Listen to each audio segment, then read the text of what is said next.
Chit game season 1 இல் நீங்கள் தவறாக கவனித்த 10 விஷயங்கள் சீசன் 2 ஐ பார்ப்பதற்கு முன்னர் கவனிக்க வேண்டியவை. 1. விளையாட்டுகள் சுவரில் முன்னறிவிக்கப்பட்டன. பிளேயர்களின் இருப்பிடத்தில் அவர்கள் விளையாடப் போகும் 6 விளையாட்டுகளின் ஓவியங்கள் உள்ளன. இவை ஆரம்பத்தில் படுக்கைகள் பின்னால் மறைக்கப்பட்டிருந்தன. ஆனால் பிளேயர்கள் நீக்கப்பட்ட பின்னர் படுக்கைகள் அகற்றப்பட்டதால் அவை தெளிவாக காணப்பட்டன. இல் நாம் பிளேயர் 001 சிறப்பு உரிமைகள் அவரின் அடையாளத்திற்கு சுட்டிகள். Red light, green light. விளையாட்டில் அப்பாவிதானே இல் நாம் மீது கவனம் செலுத்தவில்லை.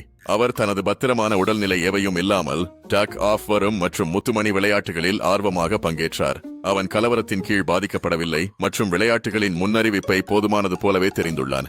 இறுதியில் வாதி இல் நாம் விளையாட்டுகளின் மாஸ்டர் மைண்ட் மற்றும் உருவாக்கத்தின் பின்னணியில் அமைந்துள்ளார். ட்ரெரி சியாங் கி ஹூன் ஜி ஹன் வெள்ளை அல்லது சிவப்பு தேர்வு பற்றிய சுற்றி ஆரம்பத்தில் கி ஹூன் ஒரு நீல டாக்சி தேர்வு செய்தார். இது அவரின் விளையாட்டாளராக தேர்ந்தெடுக்கப்பட்ட உடையை நீல ஜம்ப் சூட் இணைக்கும். அவர் சிவப்பு தேர்வு செய்திருந்தால் அவன் ஒரு பாதுகாப்பு ஊழியராக தேர்ந்தெடுக்கப்பட்டிருக்கலாம் என கருத்து தெரிவிக்கப்படுகிறது.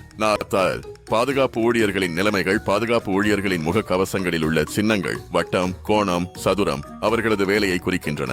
வட்டம் அடிப்படை பணியாளர்கள், கோணம் ஆயுதமுள்ள வீரர்கள், சதுரம் மேற்பார்வையாளர்கள். கோணத்தின் கீழ் வட்டம் என்பது விளையாட்டுகளின் கடுமையான மேலோட்டத்தை பிரதிபலிக்கிறது. 5. பிளேயர்களின் இறப்புகள் முன்னறிவிக்கப்பட்டன. பெரிய கதாபாத்திரங்கள் இறப்பதற்கு முன் அவர்களது கடந்த செயல்கள்.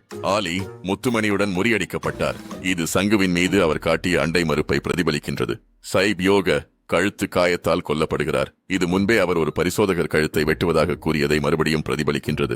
சங் வு அவர் சுய விவரத்தில் இறக்கின்றார். இது அவரின் நிதி சரிவை மற்றும் குற்ற பொறுப்பை பிரதிபலிக்கின்றது. 6. இல் நாம் உடன்கூடிய முத்துமணி விளையாட்டு இடம் தனிப்பட்டது. முத்துமணி விளையாட்டின் எங்கும் காணப்படும் அகழியான பகுதியில் இல் நாம் குழந்தையாக வாழ்ந்த கிராமத்தை பற்றிய சுற்றி உள்ளது. இது விளையாட்டுகளின் உருவாக்கத்தில் அவரது தொடர்பை குறிக்கின்றது. 7. Red light, green light. விளையாட்டில் பொம்மியின் பாடல். பொம்மி ஒரு கோரியன் குழந்தைகள் பாடலை பாடுகிறது. முகுங்குவா கோச்சி பியட் சேயும் நீடா முகுந்துவா கேசி பியட் சேவ் மிடா. இது கலவரம் மற்றும் வன்முறையின் மலர்வை குறிக்கின்றது. 8. விஐபிகள் அனைத்தும் ஆண்களாக இருந்தனர். முகவுடைய விஐபிகள் அனைத்தும் ஆண்கள் மட்டுமே.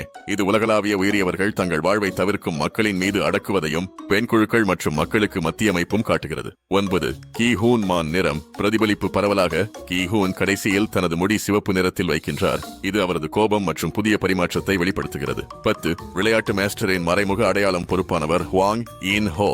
போலீசாரின் சகோதரர் ஜூன் ஹோ என்பது முக்கிய திருப்பமானது. அவன் ஒரு முன்னாள் வெற்றியாளராக இருந்து விளையாட்டுகளின் காவலராக மாறி விளையாட்டுகளின் ஊர்வலத்தில் அனைவரையும் குறுகி தந்த ஒரு பகுதியானது. எந்த முக்கிய அம்சங்கள் சீசன் 2க்கு முக்கியமானவை?